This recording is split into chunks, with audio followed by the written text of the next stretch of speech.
Hey there, I'm Douglas Ferguson, and today I'm live with M. Boeing, and they are just doing some fantastic work around just exploring the some of the shadow sides of how our systems maybe don't serve us, and how we can maybe do some work at the individual level, at the local solutions that might expose more opportunity for us to find ways to counter some of these effects. And so excited to unpack more of that with M. Been chatting here for a little bit before we went live, and some really good stuff. So excited to dig in more with you. Welcome, M.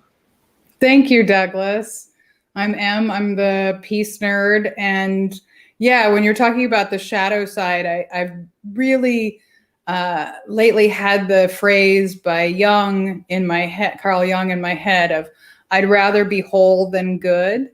And I think that there's something really important when we're looking at ourselves individually and looking at groups to see what that shadow side is, to see where we project the things we don't like about ourselves onto others, and then we kick them out of our systems, whether it be our friend groups, our school, our corporations. And if we know that about ourselves, then we can actually work on it again on that individual or group level. We can see that that's part of us too, rather than that's them over there, right? Getting that us and them division happens really easily when we don't recognize those shadow sides. Yeah, it's really fascinating too, because something that might be a shadow in this moment right now may serve us very well tomorrow or in an hour or in 2 days. It may be there for a reason. So it's I think it's interesting to understand those things, why they're there, and is it the counterpart to something that's really fantastic and really beautiful about us. And but it also is something we have to be but to understand that it might impact some people in ways that aren't so great. Absolutely. Absolutely. I think, yeah, there is that difference of owning it and seeing it.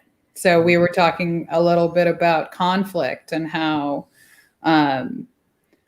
so many of us in Western culture have grown up being pretty conflict averse, and it shows up in our organizations. And when we come from a systems perspective, looking at conflict in organization, there's usually really good information about improving the system in those conflicts. But because we're conflict averse, because we're like, hey, conflict is scary, or there's something wrong with those people and they should just stop doing whatever they're doing that's concerning, we miss the opportunity to make better systems. We find that the main reason for conflict in systems and organizations is unclear roles and goals. And so if you can see a conflict in your department or your company and initially go, what is not clear about the roles and goals? It's a great opportunity to make improvement, lasting improvement, right? You're going to have so much more clarity. You're going to have less work loss, because conflicts take up a lot of time and energy. And so when we can realize, like, oh, we have a job task that isn't assigned to anyone, and either it's one that nobody wants or it's one that everybody wants, as long as we have people kind of fighting over, you do it or I want to do it, then we don't have the work accomplished. And we have people feeling frustrated because of this lack of clarity. So we can actually improve the experience of workers. We can actually improve the efficiency of the system. But we have to be willing to look in those places rather than assuming there's something wrong with the humans in the conflict and that they just should stop instead of going, right? When a little kid is acting out, we often go like, what are they telling us? Like, well, what is this telling us? And it's not just that humans are problematic. We do have places where that shows up, but it shouldn't be our first guess. Yeah, it reminds me of just the complexity we're all dealing with these days. And, two examples come to mind. Is like, startups that are kind of moving quickly and rapidly, and things are changing, and we have these new needs, and so roles become nebulous, and they're evolving. Right. And who is responsible for that? I kind of grew into this, but is this someone's expecting this of this other person? And sometimes that can lead to some uncertainty, some and conflict can come out of that. And only if we listen to it and tune into it and talk about it can we solve it. Otherwise, it just turns into something nasty.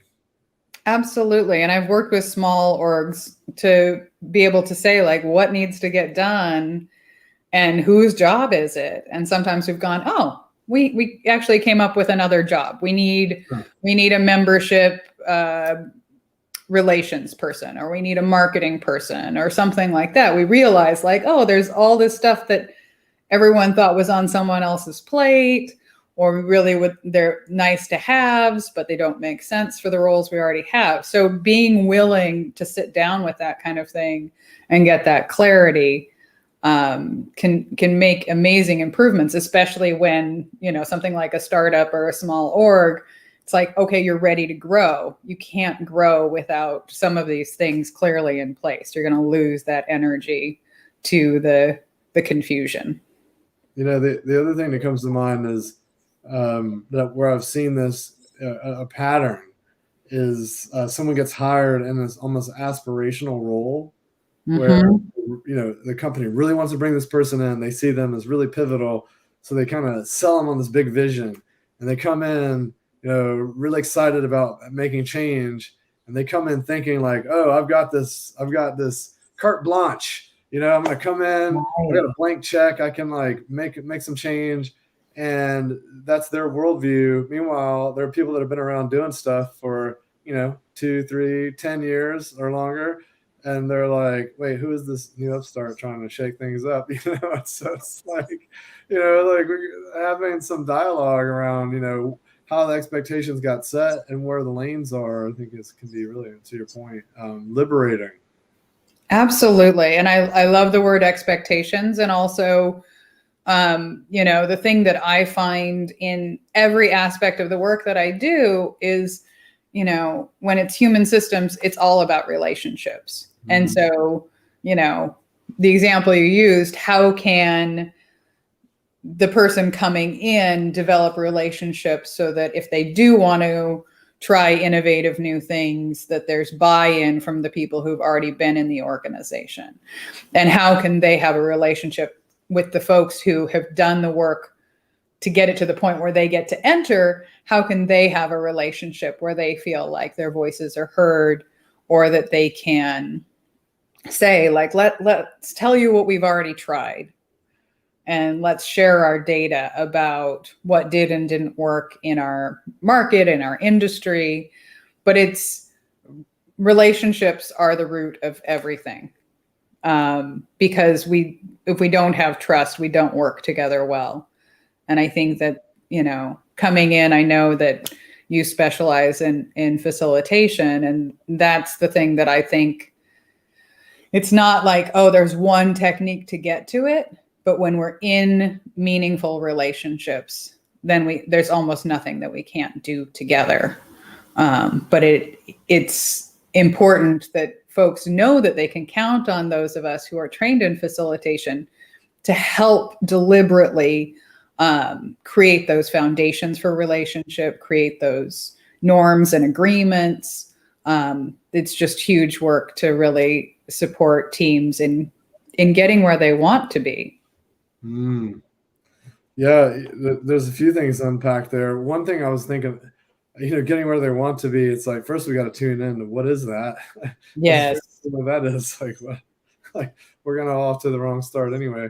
But there's something else that was jumping up for me earlier, which was this idea of not only creating, making sure people get heard, because we talk a lot about giving people voice, making sure people are heard, but giving people just the support and the agency and the authority that proves to them that we believe in them.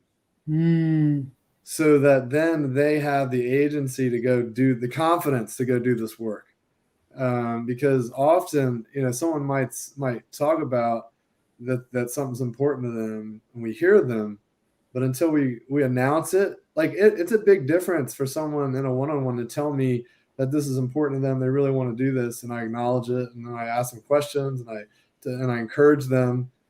But if I get in the all hands meeting and I say, M is going to lead this project, wow, that sends a whole separate message, right? Because that tells the whole org that I have confidence, and it just green lights stuff for you, and it like creates the authority, the agency. And I think that's huge, because there's a lot of folks that maybe don't have that drive to just like step outside and like take that risk without the super confidence that they're going to have the support. Yeah. Having support, knowing that it's not just lip service when we're making changes. We're talking a little bit earlier about a project I'm working on where we're doing anti-racism education in tech. And our target is really the C-suite leadership, because we find that they're often saying, you all do the thing and make our company better. And we're recognizing that we really do need the people with the most authority to be bought into these culture change projects in organizations. It's just not going to happen. People will align with your values and the way you lead. And if you don't have information about being in anti-oppression, then that's not going to inform the choices you make. And people will say, oh, okay, we're ticking a box, but we're not really making a meaningful shift. So we're working with leaders so that they can do their own self-awareness work and their own commitment work, and also their own tolerance work, right? We have this great model called the productive zone of disequilibrium in leadership education. And we talk about your tolerance as a leader for conflict is the tolerance your team will have. Like your internal capacity to manage disconfirming, diverging voices is the tolerance that your company or your department has, because you'll shut it down. You'll shut down the actually innovation conversation if it gets too hot for you. And so your team can only go as far as you've developed the capacity to. And that's where it's really important to have education, to have leadership coaching, to have support in learning to be a good facilitator and host in your organization, so that you can really get the wisdom of the people in your system to inform what you're going to do. There's actually less work. There's more work on the front end around your self-awareness, your self-management, but then that empowers folks. You having that growth mindset empowers people to use their discretionary energy that they might not be giving to the company if they don't feel like you're invested or you're stretching or you care about equity. People are going to be more proud to work there. They're going to be more innovative. They're going to be less restrained because of leaders' own embodied work. It's really fascinating that working on the individual level can make such a difference in our communities and in our companies. Yeah, and this kind of like speaks to that work you're doing around the diversity waymaker. Yeah. So it's very much about helping people learn to have more compassion for themselves, have more sustainability. And then we're using behavior design to help people come up with action plans. So being able to, from, after a 2-day training, have an action plan, and also see where this connects with who you are and what you value. Yeah, that's really incredible. You know, I think this is like really great work you're doing, and can't wait to see how it continues to evolve and where it goes. And I'm gonna have to ponder this notion of the, you know, if things get too hot and like where that threshold is for the leader. Because I wonder if if that model could even be taken a step further, and you look at the nuance of category, like it's almost envisioning a spider graph where, like, you know, each spine is like a different category or a different subject or different thing that the leader might be sensitive to. Right. Shutting down these elements of different conversations, that creates like a shape, if you will, that limits like the where the conversations can go with that organization, which was going to limit the work that happens. So that's really fascinating. I really like that lens. So thank you for sharing. Thank you. And I think, you know, it's been really informed by talking to people around the world about where companies have missed the mark. A friend in Benin talks about some of the automatic soap dispensers and faucets don't see her because her skin is so dark, that when people were designing these, they clearly didn't have somebody with more melanin in their skin on their R&D team, because they would have said, does this read all skin colors? Wow. But then I'm like, oh my gosh, the manufacturers who make these products missed this huge opportunity to market these products all over the world, because they didn't have this tolerance to go, what are we not seeing? Who's not in the room? What's not represented? So in a way, you made a mediocre product because of your lack of inquiry or your resistance to hiring the people that would have told you this doesn't work for all humans and it will actually cause harm when I just want to go wash my hands in the airport bathroom, right? Like, there's something about being rejected and unable to wash your hands that is just another way that people are disconfirmed as being considered.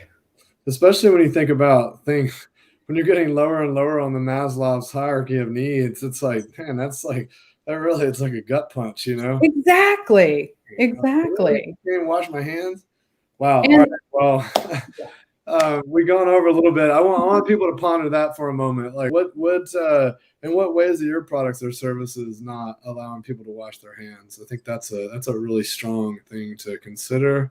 And how can our leadership styles take some of M's powerful messaging and thoughts to bear, so that we can change the way we think and the way we work on these things. So, Em, it's been a pleasure chatting with you today. Absolutely, Douglas. Could do it for hours. I really appreciate you. Have a great day. Okay, you too. Bye-bye.